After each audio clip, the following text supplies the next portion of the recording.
The line at Bean and Bloom Cafe stretched nearly out the door that Tuesday morning, as New York City moved in its usual blur of caffeine and deadlines. Jason Miles, construction worker with callous hands and a neon orange vest, stood patiently, waiting for his daily small black coffee before heading to the icy job site near Midtown. He wasn't in a rush. He never was. Not anymore.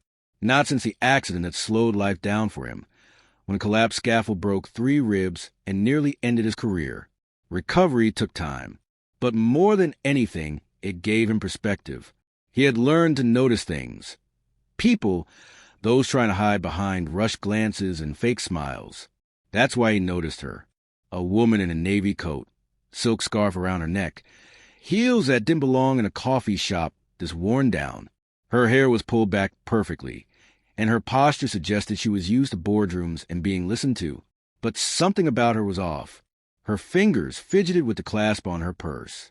Her eyes kept scanning the pastries not as if she wanted one, but like she was trying to delay something. She stepped up to the counter just ahead of him. "1 almond latte, please."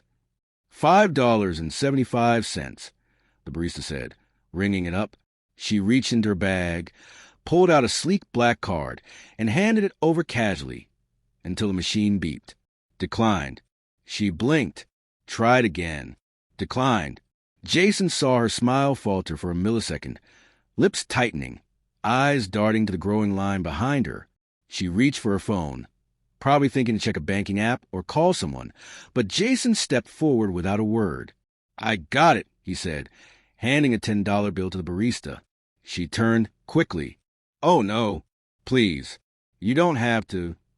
"It's just coffee," he said with a shrug and a gentle smile. "We've all had one of those mornings." She stared at him, stunned. People didn't usually do things like that. Not in this city. Not for strangers. "Thank you," she said softly. Her voice had the kind of polish that belonged to someone who normally gave orders, not accepted help. He just nodded and turned to order his own coffee. "Small black, please." She lingered near the cream station, stirring her drink unnecessarily, waiting until he stepped over. "I'm Emily," she said finally. "Thank you, again. I'm just in between cards at the moment." Jason grinned. "No worries. I'm Jason. I work over at the East Side site, the big glass building going up. You ever need a coffee, buddy? I'm here most mornings." She smiled, genuinely this time. "Maybe I will." Then she left. What Jason didn't know was that Emily Collins wasn't in between cards. She was the CEO of Collins Corp, a billion-dollar health tech company that had just made national headlines for being under federal investigation. Stock plummeted, investors fled, and Emily, once heralded as a visionary female founder, was now being painted as a fraud in every financial newspaper across the country, except she wasn't guilty. But her company was suffering from the choices of someone she had once trusted, her own CFO, who had manipulated financial reports to cover failed acquisitions. And now, she was being made the face of it. The government had frozen her assets pending review. Her accounts were locked, her penthouse under lien, and her reputation in tatters. That morning, she was wearing borrowed clothes, carrying a burner phone, and hiding behind sunglasses not because of the sun, but because of shame. That coffee was the first warm thing she'd had in 2 days. The next morning, Jason saw her again. Same scarf, same posture, a little less tense. "You're back," he said, smiling as she approached. "I figured I owed you a proper coffee," she replied, reaching into her coat pocket and placing a $5 bill on the counter. He laughed. "I'm not that expensive."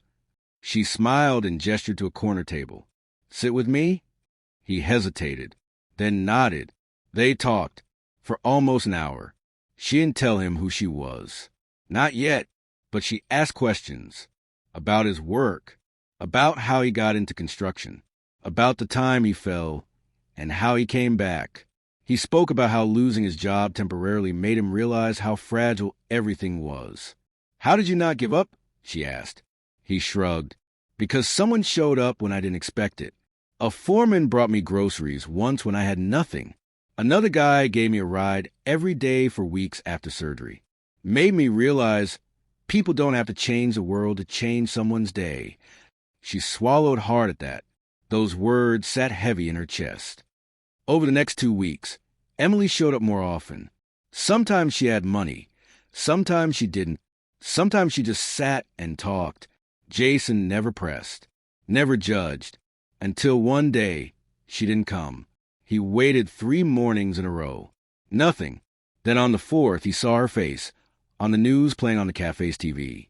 Emily Collins cleared of all charges in corporate fraud case. Former CFO taken into custody. The photo was unmistakable. Jason stared at it, coffee halfway to his lips. His jaw slackened. He wasn't angry, just stunned.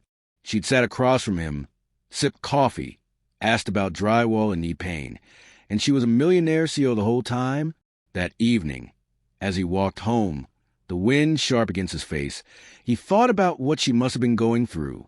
The weight of headlines, the betrayal, the public collapse. And yet, she came to a coffee shop like a regular person, because she needed something real.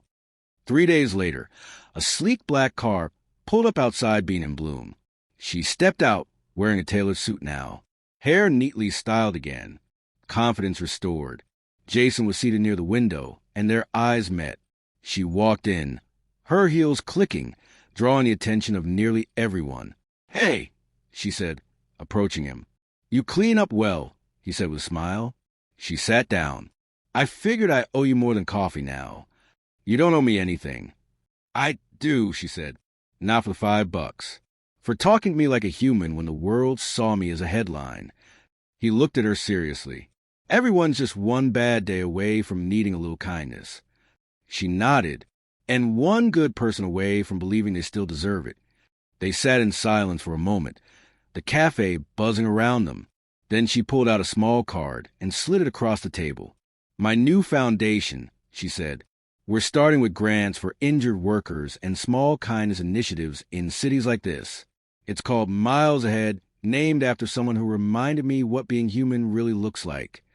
Jason picked up the card, reading the simple logo and his own last name in the fine print. His voice cracked. "You didn't have to do this." "I know," she said gently, "but I wanted to." Sometimes the richest people have nothing left but pride, and sometimes the poorest people are the richest in heart.